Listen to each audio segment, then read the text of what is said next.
Hello friends, street కౌస్కి food పెట్టాలంటే first మనం ఏం చేయాలంటే కౌకి ఫుడ్ చూపించాలి. చూపిస్తే అది కొంచెం మన దగ్గరకు వచ్చిందంటే అది ఆకలితో ఉన్నట్టు. అలా కాకుండా డైరెక్ట్గా వెళ్ళి పెట్టేస్తే అవి కొంచెం బెదిరిపోయి మన మీదకి వచ్చి దాడి చేసే అవకాశం ఉంటుంది. అలా కాకుండా ఫుడ్ చూపిస్తే అది ఫ్రెండ్కి వచ్చిందంటే కొంచెం అది ఆకలిగా ఉన్నట్టు మనకు అర్థమవుతుంది. అప్పుడు మనం ఏం చేయాలంటే ఏదైనా ఒక వెసల్ తీసుకుని దాంట్లో ఒక ఫుడ్ తీసుకుని పెడితే దూరంగా పెడితే అవి తింటాయి. నేనైతే ఇక్కడ చిన్న దోసకాయ ఇంకా మినప్పొట్టు కూడా తింటుందంట. అది కూడా నాకు ఫస్ట్ టైం తెలిసింది. సో మన ఇంట్లో కూడా మనం మినప్పొట్టు పడేయకుండా ఇలాగా ప్రిజర్వ్ చేసి కౌస్కి కానీ గోట్స్కి కానీ అలా పెడితే అవి తింటాయి.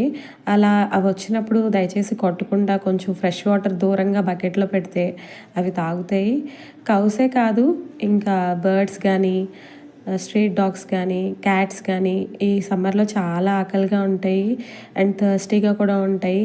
దయచేసి కొంచెం మీ వీలైనంత వరకు మీరు కొంచెం వాటికి ఫుడ్ పెడతారని ఈ చిన్న వీడియో చేస్తున్నాను.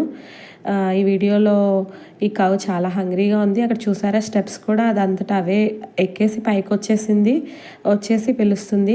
ఈ వీడియోలో ఉన్న తాతయ్య గారు లాస్ట్లో వస్తారు. ఆ తాతయ్య గారు రోజు కౌస్కి ఫుడ్ పెడుతూ ఉంటారు.